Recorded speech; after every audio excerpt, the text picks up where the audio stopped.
আমি এ যুগের মেয়ে, কিন্তু এই যুগের মেয়ে হয়েও এখনও ঠিকভাবে একা চলতে পারি না। আর কালকে আমি আমার সাহসিকতার পরিচয় দিয়েছি, সেটাই তোমাদের সাথে শেয়ার করব। হ্যালো, নমস্কার সবাইকে। সবাই কেমন আছো? আশা রাখছি অবশ্যই ভালো আছো। তো চলো প্রথম থেকে শুরু করি কী সাহসিকতার পরিচয় দিয়েছি। বাহিরে বৃষ্টি, হাতে ছাতা, মনে টেনশন নিয়ে আমাকে যেতে হবে ইডেন কলেজের সামনে। তো এটা নিয়ে আমার সারাটা দিন অনেক টেনশনে ছিলাম, কিভাবে আমি একা যাব। তার কারণ হচ্ছে আমি একা কখনো এভাবে বের হয়নি। কিন্তু পথটা আমার চেনা, কিন্তু পথটা চেনা হলেও সবসময় আমি গুঞ্জনের বাবার সাথে যেতাম।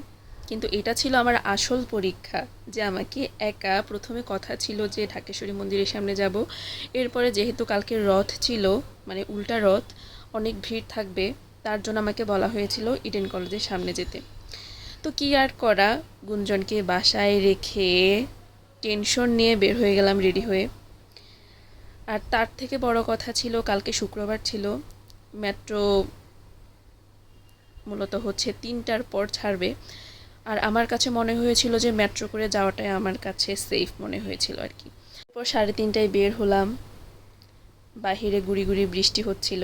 তারপর রিক্সায় উঠলাম, রিক্সা করে মেট্রো স্টেশন গেলাম। এরপর এখান থেকে মেট্রোর জন্য অপেক্ষা করছিলাম। তারপরে মেট্রো আসলো। এর মধ্যে না, মেট্রোর মধ্যে অনেক পরিচিত লোকজনও ছিল, এর জন্য একটু সাহসও লেগেছিল। কিন্তু কী করা, ঢাকা বিশ্ববিদ্যালয়ে নেমে যাওয়ার পর যে যার মতো করে আর কি। এরপর ঢাকা বিশ্ববিদ্যালয়ে নামার পর আমাকে আবার উল্টো পথে যেতে হবে। এরপর রিক্সা দেখলাম, আর উল্টো রথের কারণে এত ভাড়া চাচ্ছিল। আমি একজনকে বলে জিজ্ঞেস করে নিয়েছিলাম যে ইডেন কলেজের সামনে ভাড়া কত নেই। তো স্টুডেন্টরা বললো যে 40 টাকা। এরপরে গেলাম, আর রিক্সাওয়ালা মামারা এত পরিমাণ দাম চাই কি বলবো। আর আরেকটা মজার কথা, আমি চেহারা দেখে দেখে না রিক্সায় ওঠার প্ল্যান করতেছি। আমার কাছে মনে হয় যেন এই মানুষটা একটু ইনোসেন্ট, তাহলে ওনার রিক্সায় ওঠা যায়। আর সত্যি কথা বলতে, আমি যা রিক্সায় উঠেছি উনি একজন ভালো মানুষ ছিলেন বলতে গেলে, কারণ তার আচার ব্যবহারে ফুটে উঠেছিল তিনি ভালো মানুষ নাকি ভালো মানুষ ছিলেন না। তো উনি আমার কাছ থেকে 50 টাকা ভাড়া চাইলো। এরপর আমি ওনার যেটা চেয়েছিলাম আমি তাকে ওইটাই দিতে রাজি হয়েছিলাম আর কি। এরপরে উনি আমাকে সাবধানেই পৌঁছে দিয়েছিল ইডেন কলেজের সামনেই 2 নম্বর গেটে। আর আরেকটা কথা কি, আমার মা আমাকে কখনোই একা ছাড়েন, যার জন্য হয়তো বা আমার এই অবস্থা আর কি। তো আমাকে মাঝে মধ্যে শুনতে হয় আমি এই যুগের মেয়ে।